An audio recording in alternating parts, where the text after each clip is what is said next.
Olá, pessoal. Vamos agora dar início à nossa segunda aula, tá? Da disciplina didática e fundamentos e práticas. Eu sou a professora Cristina Damascene, vou estar conduzindo essa aula, essa disciplina com vocês durante 4 módulos, certo? A gente vai começar pelo começo, claro, né? Então, nessa aula, a gente vai trabalhar a evolução histórica da didática e seus principais precursores.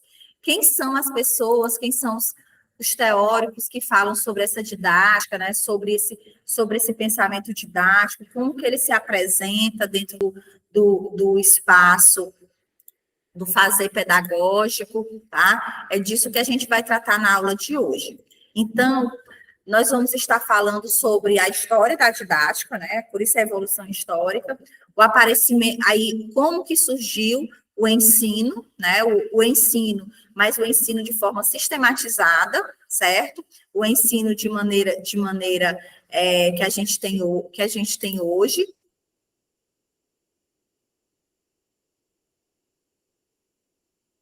né? De forma planejada, organizada.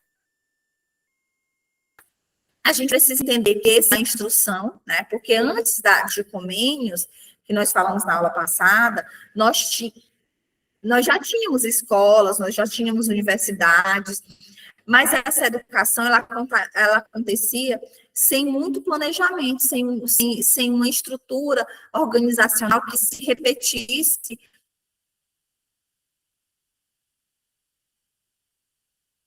pelas instituições,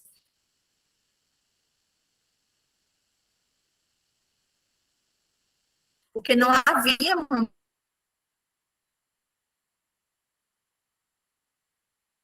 manuais. E mais acontecia a aprendizagem, né? Porque a gente.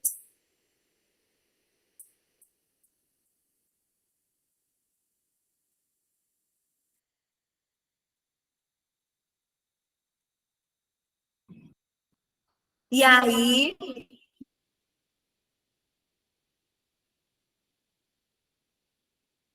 a gente tem também, né, lá nas comunidades primitivas, os jovens eles passavam por rituais de iniciação para ingressar na atividade de didática, não se falava em didática. A forma de ação pedagógica que ali existia não estava presente a didática, né, de forma estruturada. Como que era essa ação pedagógica, né? Essa ação pedagógica, ela acontecia nas igrejas, nas escolas, nos mosteiros, ela acontecia também nas universidades, mas era de uma forma espontânea, era de uma forma que os professores, eles apresentavam muito mais a técnica, né, de fazer, de ser, do que uma base teórica, uma base organizada,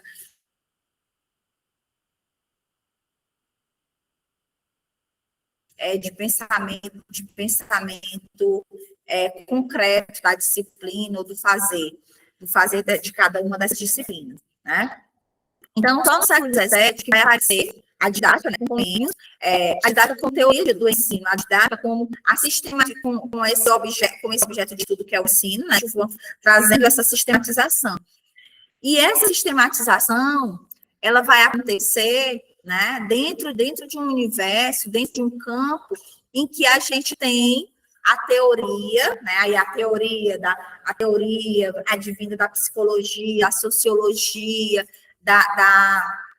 das várias ciências que são reunidas dentro do campo pedagógico, reunindo-se, organizando-se de uma forma que agregue a prática. Então, para o professor, para ele ser um professor de educação infantil, ele precisa ter conhecimentos da psicologia, saber quais são os níveis de desenvolvimento que a criança se encontra, quando a criança está mordendo na sala de aula, mordendo coleguinhas, né, que isso acontece na educação infantil. Então, os professores, eles precisam saber que o aluno, ele está num período sensível, né, que ele está na fase oral e que ele quer levar tudo para a boca, e que muitas vezes a forma de comunicar vai ser mordendo, vai ser batendo, né, e isso a gente vai aprender com a psicologia, mas vai atribuir, né, vai agregar o nosso conhecimento pedagógico dentro das práticas da sala de aula, tá certo? E essa didática, né, ela segue esse caminho, ela seleciona os métodos, ela seleciona os conteúdos, ela constrói os objetivos de uma aula, de uma série, de uma turma, de uma disciplina, tá? Então, a didática ela é fundamental nesse processo de ensino, certo? Uma outra coisa que a gente precisa estar atento também é que esse termo didática, ele aparece quando os adultos começam a intervir na atividade da aprendizagem das crianças e dos jovens, né? Até então, as crianças, elas ficavam sobre a responsabilidade, né, ou da mãe, ou do cuidador, né, que ia ensinando somente aquelas ações do dia a dia, né, do cotidiano, de como viver. Mas, a partir dessa organização, dessa sistematização do ensino, a gente vai ter uma educação formalizada, né? Uma educação que vai agregar conteúdos, que vai agregar competências e habilidades, mesmo que ainda não se falasse em competências e habilidades naquela época. Através da direção deliberada e planejada do ensino, ao contrário das formas de intervenção mais espontânea de antes, né? Lá na antiguidade, a gente tinha uma instrução espontânea, uma instrução que partia muitas vezes do dia a dia, do cotidiano, e que não tinha uma burocratização, uma organização sistematizada. E aí estabelecia-se, né, uma intenção propriamente pedagógica na atividade do ensino. Então, esse ensino ele passa a ser direcionado, ele passa a ter objetivos, ele passa a ter metas. O processo de ensino passa a ser sistematizado conforme níveis, tendo em vista a adequação das possibilidades das crianças, levando em consideração as idades, os níveis de aprendizado. E aí a gente vai buscar novamente a psicologia, que vai trazer para as crianças, aliás, para os professores, o entendimento sobre as fases das crianças, tá certo? E aí a gente vai chegar nos estudiosos da didática. Um dos estudiosos mais importantes, né, eu diria o mais importante, é João Amós Comênios, né? A formação da teoria didática para investigar as ligações entre ensino e aprendizagem, suas leis, aconteceram, né, ocorreram no século XVII com João Amós Comênios, que era um pastor protestante que escreve a sua primeira obra clássica, Didática Magna. Ele foi o primeiro educador a formular a ideia da difusão dos conhecimentos a todos e a criar princípios e regras do ensino. A didática não parou aí com Comênios, né? Não foi só ele que criou as estratégias, foi ele que criou esse manual, mas foi a partir dele que essa organização, essa sistematização, ela começou a acontecer, tá? E aí, Comênios, ele foi um expoente, né, no século XVII, que elaborou essa proposta pedagógica que atinge a todos os tipos de escola, a todos os formatos, né, a todas as esferas. E essa organização de Comênios trouxe para a educação atual, né, para a educação contemporânea, um aparato de informações muito importante. Tá? E Comênios, ele valorizava a melhoria da vida social do homem a partir da educação. Quando ele tivesse o melhor conhecimento dele próprio, do conhecimento de suas capacidades de autocrítica, então ele passou a valorizar o pensamento humano, né? Valorizar essa compreensão do universo que o cerca, a olhar para o desenvolvimento, para as fases do desenvolvimento. Então, Comênios é muito importante para o nosso mundo educacional, tá certo? Outro grande nome na educação é Jean-Jacques Rousseau, né? Foi o pensador que procurou interpretar as aspirações, propondo uma concepção nova de ensino baseada nas necessidades e interesses imediatos da criança. Foi Rousseau, gente, que falou que o indivíduo ele nasce bom, né? É a sociedade que o corrompe. Então, enquanto anteriormente se falava em que as pessoas eram más, né, por natureza, já nasciam más, o Rousseau ele conseguiu apresentar, né, na sua teoria, que não, que as pessoas nascem boas, que as relações, que os exemplos dos adultos maus, que influenciam nas crianças, né? E ele também disse que a preparação da criança para a vida adulta deve basear-se no estudo das coisas que correspondem às suas necessidades e interesses atuais.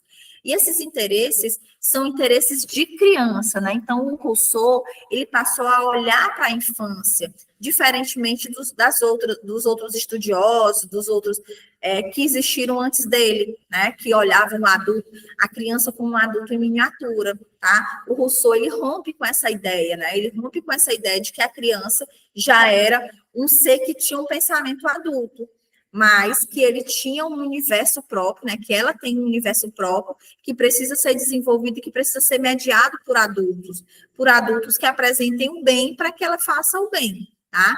A educação é um processo natural e ela se fundamenta no desenvolvimento interno do aluno. Então, ele olhava para a criança como um ser completo, certo? E o curioso do Rousseau é que ele não recebeu educação completa na escola, ele não fez universidade, mas ele lia muito, né, com sua mãe, com seu avô, e ele escreveu o livro Emílio, ou da Educação. Esse livro, ele apresenta Emílio com um caráter de redenção, por ele ter abandonado seus filhos, e por isso suas ideias ajudarem outros pais a criarem seus filhos. É um livro, assim, bem filosófico, né? Mas que apresenta um pouco sobre esse universo da criação dos filhos, da educação das crianças, tá?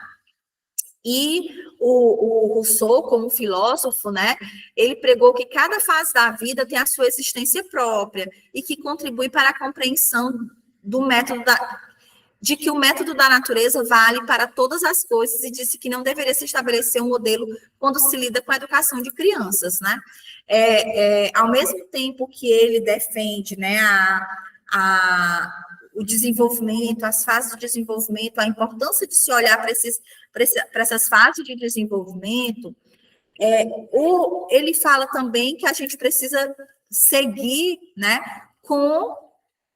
ter esse olhar para a criança como um ser completo, né, em termos de sentimentos, de interesses, de desejos próprios, o que concorre para o avanço da psicologia do desenvolvimento, né, que depois vocês vão ter aulas sobre psicologia do desenvolvimento e vocês vão ver também as ideias do Rousseau sendo impregnadas nesse processo, tá? Nesse avanço dessas concepções.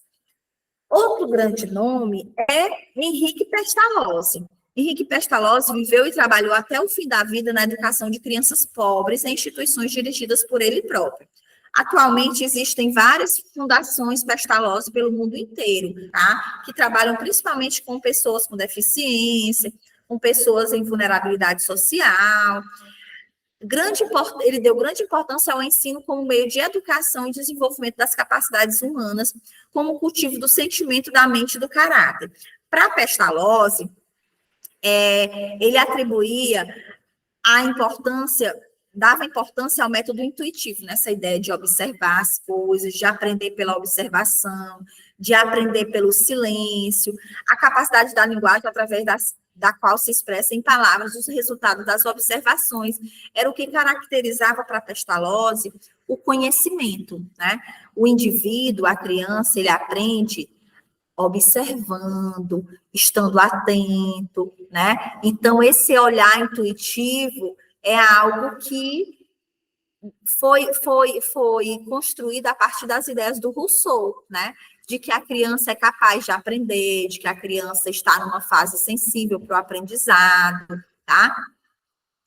E o Pestalozzi, ele elaborou um método, né, baseado nessa prática pedagógica, em que primeiro apresentava o conhecimento de forma mais simples e prática para as crianças, em seguida utilizava-se a observação através dos sentidos, para que exercitasse o conhecimento de forma gradual até fixar, né?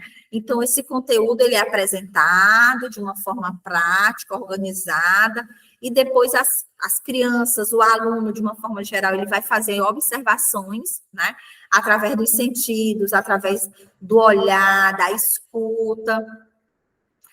Para Pestalozzi, A concepção de ensino era de que a criança se desenvolve de dentro para fora, tá? O Rousseau diz que a criança, ela é boa, mas que o meio a corrompe, né? Que a sociedade pode corromper. O Pestalozzi já dizia que a criança, ela se desenvolve de dentro para fora. Então, era necessário o professor ter conhecimento desses níveis de desenvolvimento em que seu aluno se encontrava, para oferecer uma educação bem direcionada, né? De acordo com as necessidades e características próprias da infância, tá? Tanto Rousseau como Pestalozzi consideravam o homem influenciado pelo meio, né?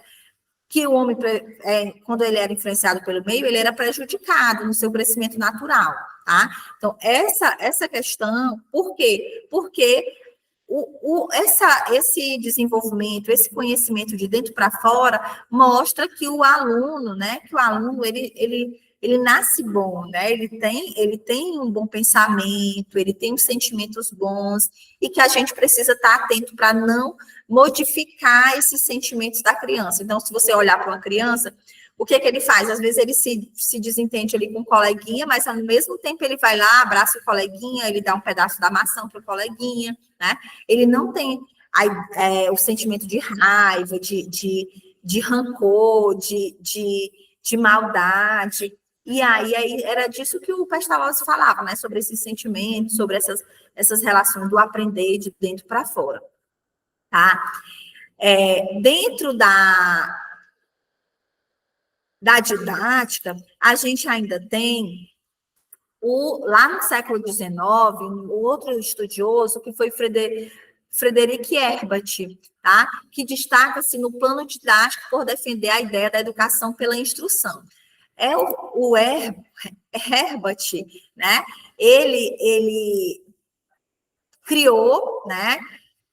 Mesmo dentro do universo do ensino universitário, né? Dentro do universo adulto, ele criou uma teoria, tá? Como didata, baseada na educação pela instrução, né? Como didata, ele estabeleceu 4 passos didáticos que são essências no processo de ensino, ainda hoje. Naturalmente, que já sofreram variações e aperfeiçoamentos, claro, né? Tudo que surgiu sempre está sendo melhorado, mas a essência é a mesma desde seu descobrimento. O primeiro passo é a apresentação da matéria nova, né? Do conteúdo novo, do conhecimento novo. O segundo passo é a associação entre as ideias antigas e as novas. O terceiro, a sistematização do conhecimento com vista à generalização, à ampliação desse repertório. E o último, a aplicação do conhecimento. Para alguns estudiosos, o Herbert é o pai da pedagogia, pois teve por mérito torná-la, segundo Castro, o ponto central de um círculo de investigação própria. Não obstante, ele contribuiu e muito com o desenvolvimento teórico da didática. Aí eu vou conversar com vocês sobre essas etapas, né? Do primeiro passo, a apresentação da matéria nova, o segundo passo, a associação entre as ideias antigas e novas, que vocês vão ver, por exemplo, no pensamento de outros teóricos, como o caminho para a aprendizagem significativa, que é quando eu pego aquele conhecimento que eu já tenho e transformo num conhecimento novo, através de um contexto, através de um espaço, de um enredo, né, e, consequentemente, vai gerar o aprendizado. O Herbert, ele tinha uma percepção da educação como ciência, e por isso ele trouxe para o professor o rigor metodológico que tinha como procedimento o controle do comportamento do aluno. O ensino através da instrução, para o Herbert, deveria atender ao desenvolvimento dos interesses e da disciplina que favorecia a formação do caráter pretendido pela sociedade. Então, era preciso observar os objetivos que se pretendia alcançar para se criar procedimentos próprios para o ensino daquele conteúdo, de acordo com Herbert, o que é muito comum, né, nos dias de hoje e que a gente compreende como os passos didáticos. No século XX, por ser o século onde surge a didática como ciência autônoma, tem muitos didatas que se destacaram no desenvolvimento do ensino visto como conceito de objeto do estudo da didática, e não como um simples articulado dos professores com estudantes ou alunos. No século XX também, muitos se autodenominaram especialistas ou cientistas do currículo, que eram aqueles que defendem o desenho curricular como uma ciência independente da didática. Vocês vão estudar ainda as teorias do currículo também no curso de pedagogia, tá? E aí, outro grande didata que a gente precisa conhecer, né, explorar um pouquinho, entender a sua história para a educação, para a pedagogia, para a didática que a gente tem hoje, é o John Dewey, que foi, como a maioria, muito mais pedagogo do que didata, né? Foi um destacado representante de uma das tendências do pragmatismo didático. Nós vamos falar de tendências pedagógicas ainda, tá? Na didática, sua maior contribuição está no ensino laboral e na relação do ensino com a vida. Então, para John Dewey, o que a gente precisava era fazer com que o foco da educação pela instrução deveria ser substituída pela ação. Então, essa capacidade do ensino laboral, né, do ensino laboratório, da relação do ensino com a vida, está justamente na ação. Então, no fazer, no saber fazer. Então, diferente da didática para a instrução, a didática do John Dewey era para o aprendizado, né? Para a construção, para esse mão na massa que a gente também vai ver nas metodologias ativas, por exemplo. A escola é considerada a própria vida, e a educação é resultado da interação entre o organismo e o meio, para o John Dewey. Por isso, para ele, a escola deve estimular o aluno a participar de atividades próprias do organismo para que ele cresça e se desenvolva, tá? Dentro das ideias de John Dewey, né, que é um norte-americano, ele influenciou muitos brasileiros, tá? Há o movimento da escola novista com a pedagogia progressivista, tá dentro dessas ideias do John Dewey, tá bom? E a gente vai estar falando mais sobre John Dewey, eita, que eu enganchei, nas próximas aulas. E agora, eu trouxe para vocês um pouco do caminho histórico, né, dessa evolução histórica do conceito da didática no Brasil, porque até então a gente está falando de uma maneira geral, né, da didática geral, do universo como um todo. Para melhor compreensão, vamos apresentar um quadro com recortes históricos, apresentando um momento mais significativo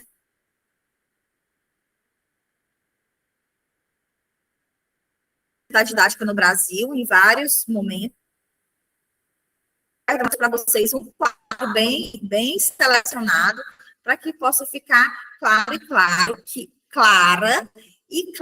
que vocês vão aprofundar nas leituras de vocês. Eu estou deixando material depois dessa aula para que vocês possam estar aprofundando os conhecimentos, tá bom?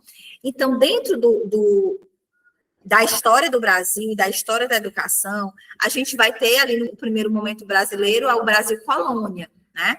E como que a educação foi influenciada por quem, como foi que aconteceu o processo educativo dentro do Brasil. A influência maior fica a cargo dos padres jesuítas, né, que chegaram ao Brasil em 1549, trazendo em sua bagagem a preocupação em catequizar os índios e os negros. Para os colonizadores, foi vista uma educação coerente a eles. É adotado o famoso plano educacional Ratio Studiorum. O método de instrução era baseado na memorização e foram criados colégios e seminários. E aí, como a gente já falou no início dessa aula, era uma educação muito ligada ao missionarismo, né? Ligada às questões religiosas, tá? De cunho religioso. Lá no Brasil colônia também acontecia assim. No Império e na Primeira República não foi muito diferente. A igreja continua a controlar as instituições de ensino, a economia continuava agroexportadora, inicia-se a troca de força do trabalho escravo pela chegada dos imigrantes. Na fase republicana, né, da Primeira República, com a Constituição de 1891, o ensino secundário fica sob responsabilidade da União e o ensino primário e a formação do magistério primário ficam sob a responsabilidade dos estados. São Paulo foi o primeiro estado a se organizar com o ensino e passa a ter fortes influências da pedagogia de Herbert, o pai da pedagogia. Olha só, já aparecendo aqui as ideias de Herbert, né, sobre a instrução do ensino, sobre o fazer didático, tá? Já na Primeira República. Depois da Primeira Guerra Mundial, na década de 20, né, no século 20, já na década de 20, no Brasil, inicia-se o movimento da Escola Nova, tendo como precursores Lourenço Filho, Anísio Teixeira, dentre outros. A didática, por sua vez, era compreendida como um conjunto de regras com o objetivo de assegurar aos futuros docentes as orientações necessárias ao seu trabalho, separando, todavia, a teoria da prática. E aí é onde a gente vai ver depois uma evolução, porque a gente vai ver que a teoria está diretamente ligada à prática, né? Mas lá na década de 20, Anísio Teixeira e Lourenço Filho foram influenciadores dessa didática no Brasil.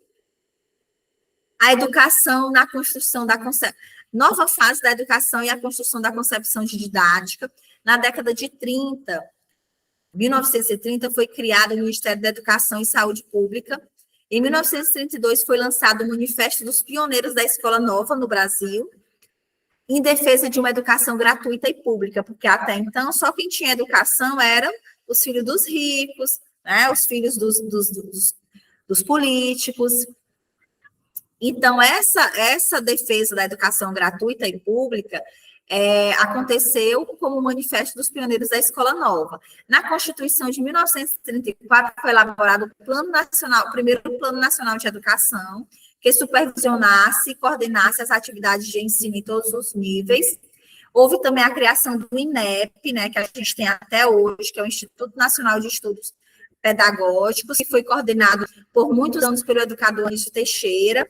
A didática foi instituída como curso e disciplina nos cursos pedagógicos, tá?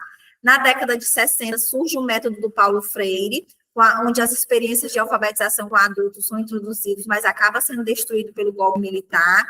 Então, a gente vai ter aí no Brasil, surgindo no Brasil, no século XX, expoentes da educação mundial, Anísio Teixeira, Lourenço Filho, Paulo Freire, um grande nome que vai repercutir no mundo inteiro, tá? E que a gente vai estar conhecendo ao longo das disciplinas que vocês forem passando, tá bom?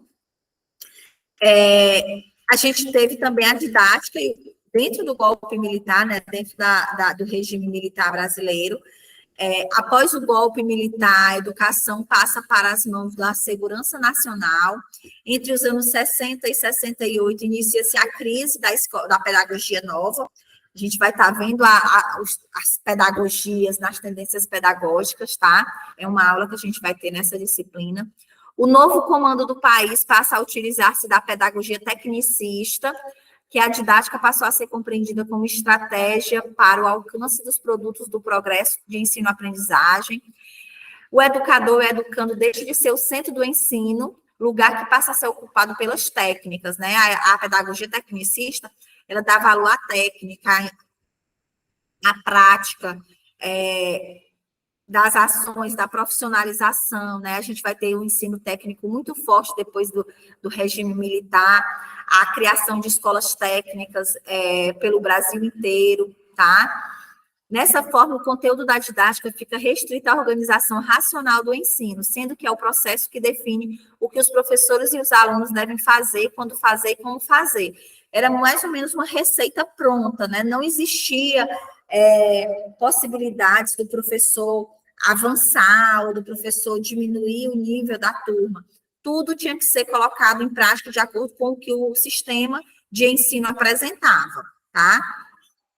E aí a gente tem a fase fênix da didática, que na década de 80, o ensino da didática ingressa em uma fase em que se poderia chamar, talvez, de fase de síntese, né?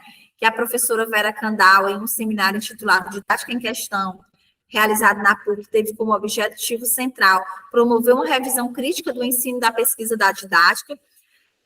A ideia era de passar, articular a prática como teoria e trazer uma visão ética, humana e política da didática, sair da visão tecnicista do ensino, né, romper com essa ideia tecnicista.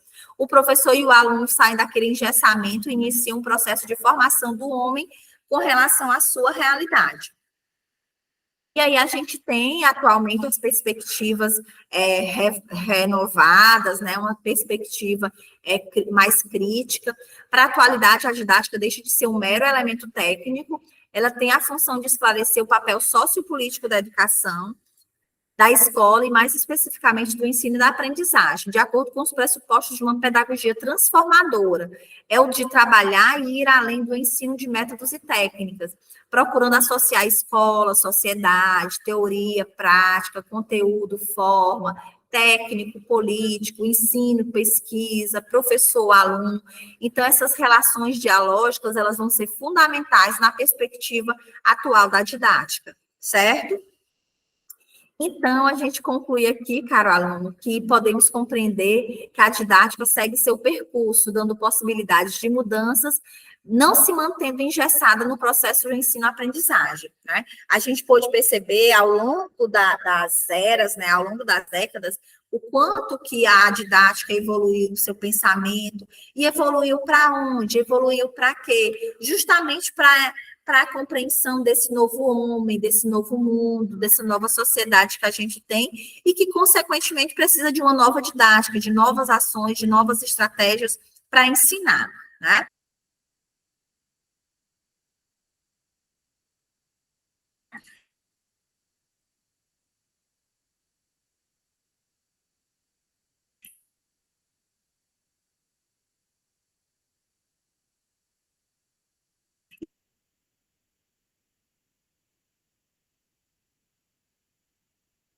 E aqui eu agradeço,